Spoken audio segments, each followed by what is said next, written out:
ਉਹਨੇ ਕਿਹਾ ਇੱਕ ਰਨ ਤੇ ਇੱਕ ਤਲਵਾਰ ਹੈ, ਕਿਸੇ ਦੇ ਯਾਰ ਨਹੀਂ ਹੋ, ਅਸਾਂ ਦਿਲ ਦਈਏ ਜਾਂ ਜਾਨ ਹੈ, ਕਿਸੇ ਦੇ ਗਮਖਾਰ ਨਹੀਂ। ਇਹ प्यारे भाई किसी के गमखार नहीं। साडा कुरान भी कहता तुम राज की बातें औरतों को मत बताओ। हाँ भी असी जी हर शह गल दस दिने भी साडी बेगम नूं भी इश्क मुहब्बत चौधी चाह के ओनू ना दसो। प्यारे भाई औरत के जिन्ने सिर ते वाल उन्ने च मकर, हर मकर तो वाकफ आ।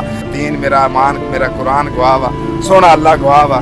मैनू बीवी बच्चियां ने जहरा दित्तियां, मारन दियां बड़ियां कोशिशां कीतियां, लेकिन मैं नहीं मरिया। हज़ारां हमले उन्होंने मेरे ते कीते, लेकिन अपनी औलाद अपनी हाँ पहले बीवी करती रही, गाँव ने औलाद भी आप अर्गी रला ली।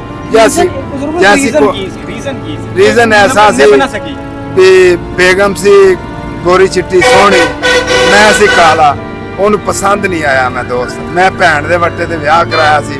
अगर ਉਹਨੂੰ मैं छड्डदा सी, एक तलाक भी ਉਹਨੂੰ मैं दित्ती, छड्ड भी दिता, वो मेरी भैन नूं तलाक होण लगी, असीं दोबारा फिर ले आंदी। ते यही गल दिल च मैं मक्की दे आटे वर्गी, तू मेरे नाल तुरिया जांदा, सहेलियां कहंदियां नाइयां मसलियां कित्थे। ओहदी देखो मज़ेदारी दी गल, ओहदी 41 साल उम्र, मेरी 17 साल उम्र ਜਦੋਂ ਨਿਕਾਹ ਹੋਇਆ ਮੇਰਾ। 17 ਸਾਲ ਦੀ 41 ਸਾਲ ਇਸ ਟਾਈਮ ਮੇਰੇ ਘਰ ਜਾ ਕੇ ਵੇਖ ਲਓ 75 ਸਾਲਾਂ ਦੀ, ਮੈਂ 43 ਸਾਲਾਂ ਦਾ। ਮੇਰਾ ਆईडी कार्ड देख लो मेरी। सिर्फ की एक मेरी भैन सी मेरे वर्गी, असीं 8 भैन भरा, बाकी सोहने सुनखे गोरे चिट्टे। वो मेरी भैन भी पक्के ज रंग दी, ਉਹਦਾ भी रिश्ता नहीं सी हो रहा, ਉਹਦੀ खातर मैं कुर्बानी ਲਈ। मेरे ਵੱਡੇ ਭਰਾ ने कुर्बानी नहीं दी, ਉਹਨੇ ਕਿਹਾ मैं भैनों की खातर आपकी जिंदगी तबाह नहीं कर सकता। उसकी जिथे करन गए उन्होंने कहा साढ़े तो रिश्ता लो तो असीं तुहाडे तो रिश्ता लेंगे, वरना असीं भी नहीं। वो साड़ च लाला नभाती ते फुट बारी दे आ गया।